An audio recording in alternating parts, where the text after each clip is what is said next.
Akala ko, kayo talaga ng anak ko ang magkakatuluyan eh.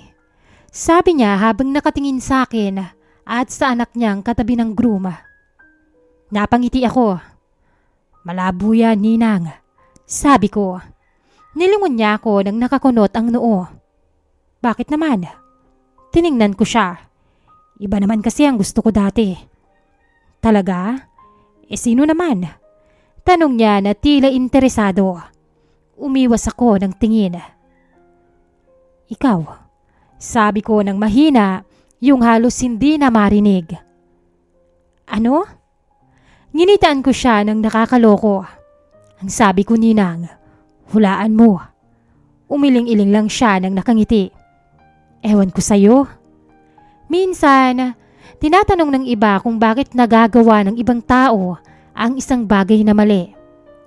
Simple lang, Miss Roxy. Choice. Choice nilang gawin yon. Dahil minsan, alam naman talaga nila ang tama sa mali, ang dapat sa hindi. Pero kahit ganoon, mas pinipili pa rin nila ang mali. At kadalasan, mas madaling gawin ang mali kaysa ang tama. Magandang araw sa inyong lahat. Maraming salamat po sa inyong listeners sa patuloy na pagsuporta at pakikinig sa mga ganitong kwento. Ako nga po pala si Jasper. Hindi ko tunay na pangalan. 26 anyos at taga San Pablo, Laguna. Doon ako lumaki. Doon din ako natutong kumanta. Una sa videoke ng kapitbahay. Tapos sa maliit na banda na kalaunan ay naging parte ng aking buhay, Miss Roxy. Wala po akong permanenteng trabaho. Ang meron lang ako ay boses, banda, at mga gabing inuubos sa bar na ginawa na kaming regular. Hindi kami sikat pero sapat naman para may pambayad ng renta at paminsang-minsang padala sa bahay.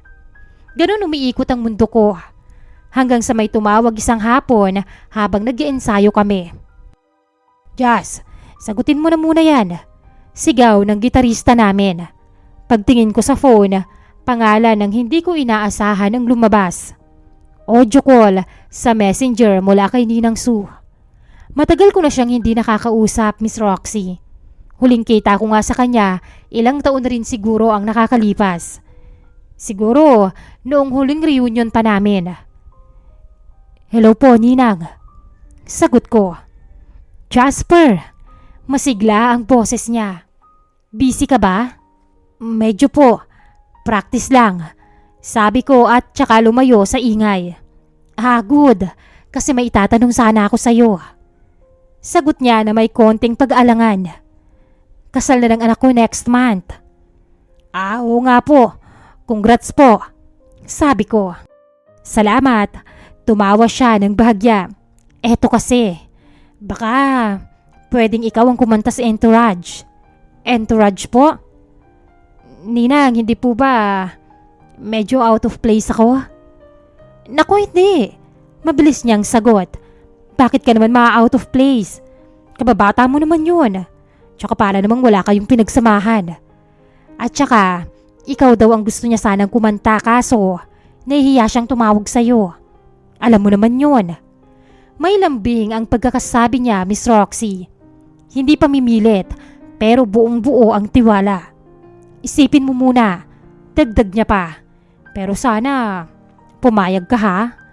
Matagal na rin kitang gustong makita. Hindi ko alam kung bakit ako napangiti ron. Siguro, dahil bihira na lang na may magsabing gusto nila akong makita. Hindi dahil may kailangan, kundi dahil gusto lang. Sige po, Ninang. Sagot ko matapos ang ilang segundo. Pupunta po ako. Talaga? Halata ang tuwa sa boses niya. Hay, salamat naman. Sige, isisend ko na lang ang details ha. Pagkababa ng tawag, bumalik ako sa practice. Pero kahit kumakanta ako, may parte ng isip ko na nandun na sa imbitasyong yon. Hindi ko alam kung bakit biglang naging mahalaga sa akin ang kasal na yon, Miss Roxy. O kung bakit sa simpleng tawag lang, parang may pintuang muling nagbukas, papunta sa isang bahagi ng buhay ko na matagal ko nang hindi tinitingnan. At hindi ko rin alam na ang muling pagkikitang yun namin ni Ninang Sue ay magiging simula ng isang bagay na hindi ko na basta-bastang mailalagay sa tamang tono. Nang sumunod na linggo, tinawagan niya ulit ako. "Jasper, may rehearsal pa pala," sabi ni Ninang Sue sa kabilang linya. "Kailangan nandun ka." Napangiti ako. "Sige po, Ninang. Wala pong problema. Kailan po?" "Sa Sabado ng hapon. Sa venue na rin. Alam mo ba yung resort sa May Kalawan?" "Opo. Sige po. Pupunta po ako doon." Pagkatapos naming mag-usap, tsaka ko lang naisip na oo nga pala, hindi lang pala ako sasama. Kakanta rin ako. Parang gig pero ibang klase. Mas formal at mas personal. Dumating ako sa venue ng medyo maaga. Tahimik ang resort at halos staff pa lang ang naroon. May ilang tao na sa gitna ng garden. Mga bridesmaid, groomsmen, at mga organizers na may hawak na clipboard. Nakita ko si Ninang, nakatayo siya sa ilalim ng punong kahoy. Kausap ang coordinator. Simple lang ang suot niya, Miss Roxy. Light-colored na blouse at slacks. Pero may kung anong dating na hindi ko maipaliwanag. Parang hindi siya tumatanda. Nang mapansin niya ako, agad siyang napangiti. "Jasper!" sabi niya sabay lapit. "Buti na lang at nakarating ka." "Ninang, good afternoon po." "Oo naman. Siyempre, ikaw ang nag-imbita eh." "Aba, mas pumogi ka pa."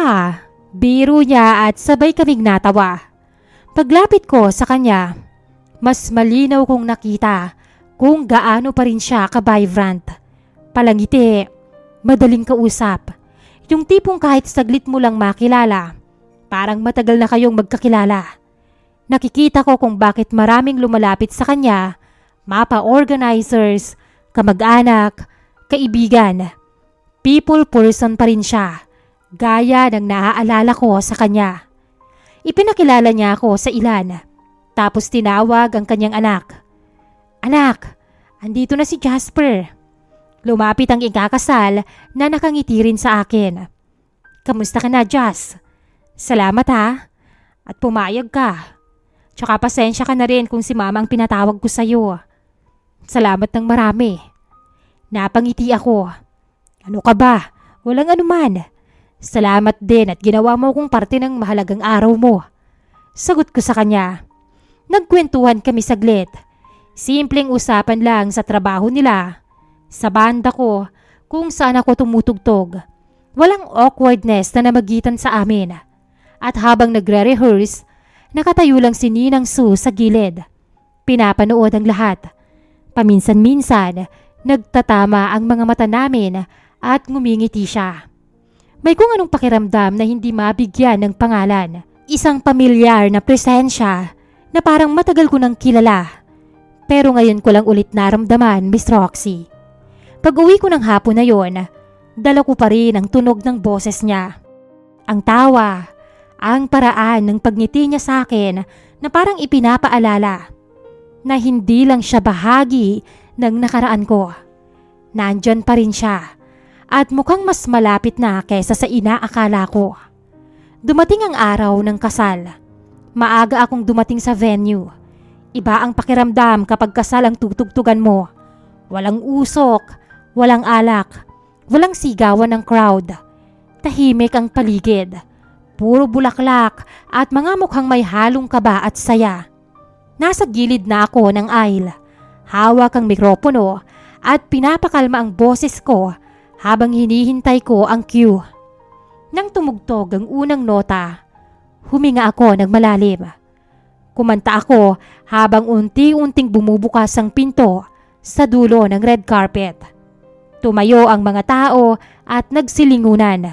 Pumasok ang bride nang nakangiti at nangingilid ang mga luha. Kasabay ng paglalakad ng mga magulang niya. Kasama roon ang aking ninang na si Ninang Sue. Hindi ko alam kung bakit sa dami ng taong naroon, sa kanya agad napunta ang tingin ko. Siguro dahil siya ang pinakamalapit sa naaalala ko o dahil sa paraan ng pagdadala niya ng sarili niya. Maayos, kalmado, Pero may ningning na talagang nagbibigay sa akin ng kaba katulad ng dati. Napakaganda niya, Miss Roxy. Hindi yung tipong nakakasilaw. Yung ganda na mapapatitig ka. Tapos bigla mong mapapansin na hindi ka na makaiwas. Ang ngiti niya habang naglalakad sa aisle, ang tuwid na likod niya. Lahat yun parang pamilyar at bago sa parehong oras. Habang kumakanta ako, bumalik sa alaala ko ang nakaraan. Ako, si Ninang. Mga panahong tuwing may okasyon ay hinahanap ko siya sa umpukan. Hindi ko man pinangalanan noon, pero malinaw na sa akin ngayon na may nararamdaman ako sa kanya dati. Isang inosenteng paghanga na hindi ko pinansin. Dahil ninang ko siya at dahil bata pa ako nung mga panahon na yon. Pero ngayon, Miss Roxy, hindi na ako bata. At habang tumataas ang tono ng kanta, bigla kaming nagkatinginan. Sapat para maramdaman kong may kung anong humila sa akin palapit. Hindi ko alam kung imahinasyon ko lang, pero parang nagulat siya ng bahagya. Bago ngumiti ulit at ibinalik ang tingin sa unahan. Tinapos ko ang kanta na parang naka-autopilot. Palakpakan, ngiti at pasasalamat. Pero ang isip ko, naiwan sa gitna ng aisle sa mukha ni Ninang Sue. Matapos ang seremonya, mas magaan na ang lahat. Lumapit si Ninang Sue sa akin na may hawak na baso ng juice. Grabe, superb. Mas magaling ka pang kumanta ngayon. Papuri niya sabay haplos sa braso ko. Naku, salamat po. Sagot ko naman na medyo nahihiya kunwari. Saan na kayo madalas tumugtog ngayon? Tanong niya sa natural lang na tono. Binanggit ko ang pangalan ng bar at mga araw ng gig namin. Bisita po kayo minsan. Nandun lang po ako. Anyaya ko sa kanya kahit alam ko naman na malabo. Pagkatapos ng kasal, bumalik ang lahat sa dati. Gig dito, gig doon. Parehong setlist. Mga nakakahilong ilaw. Sigaw ng MC bago kami ipakilala. Unti-unting lumabo sa isip ko ang kasal.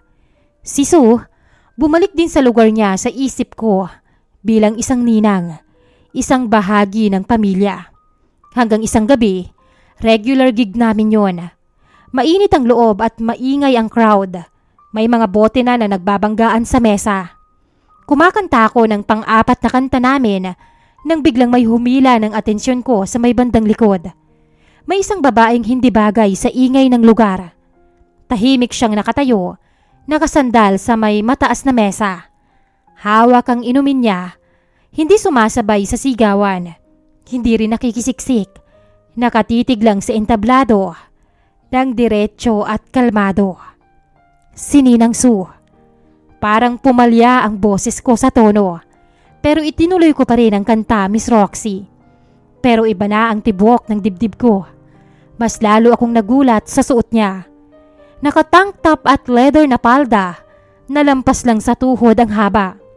Simple, pero malayo sa imaheng nakasanayan kong makita sa kanya. Malayo sa bestida, sa maayos na blouse tuwing okasyon. Ito ay ibang version niya. Mas bata, mas malaya, at mas intense tingnan. Nagtagpo ang mga mata namin. Ngumiti siya at parang sinasabi lang na nandito ako. At sa ngiting yun, parang may kumislap na tanong na hindi niya binigkas.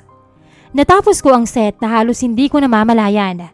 Pagkatapos ng tugtog, bumaba ako ng entablado kahit pawisan at hinihingal. Ang ganda talaga ng timbre ng boses mo, sabi niya habang papalapit ako. Ninang, bakit po kayo? Nadaan lang.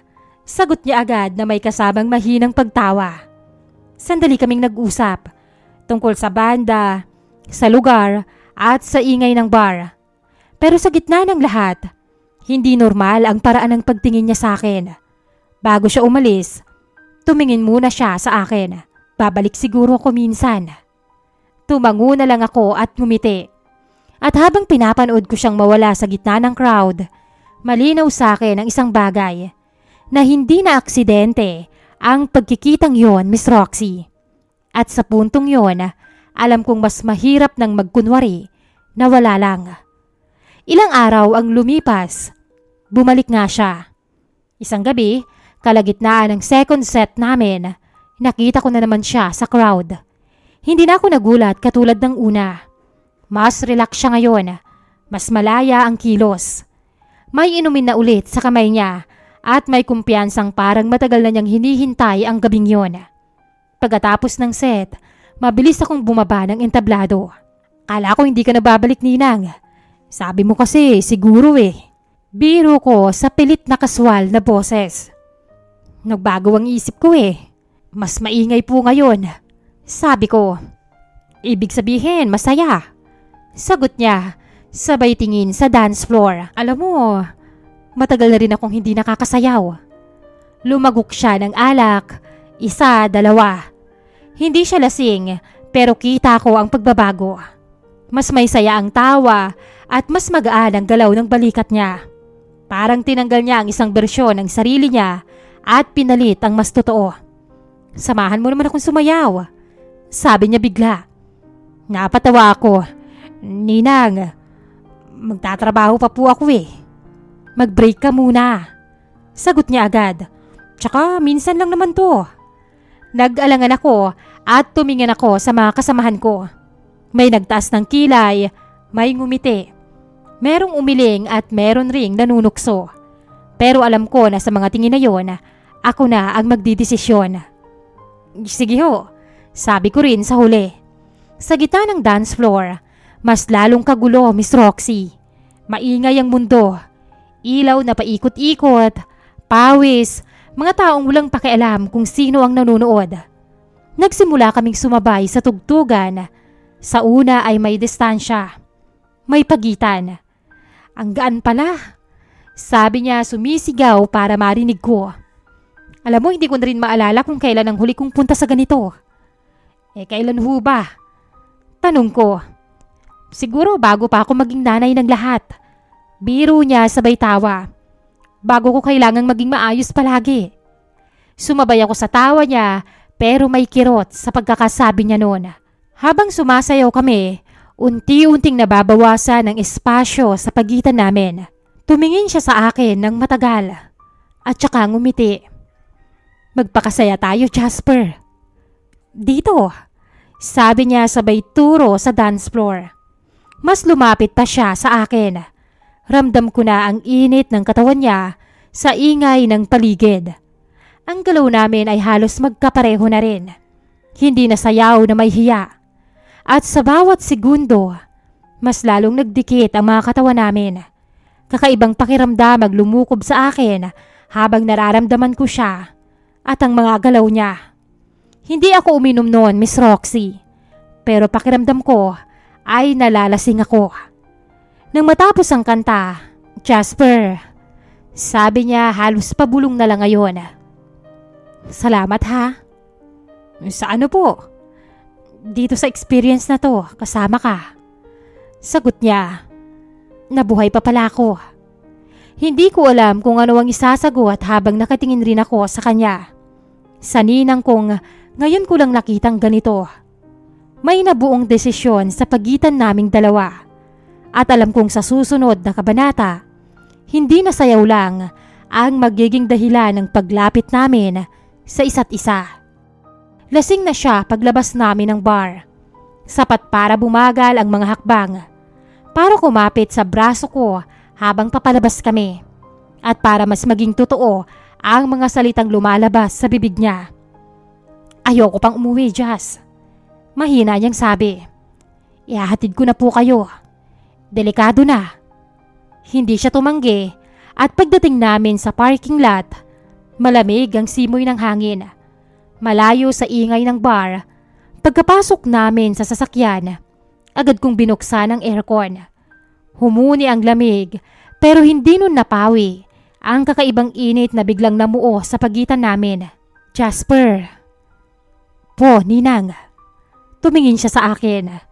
Kita ko ang mapupungay niyang mga mata.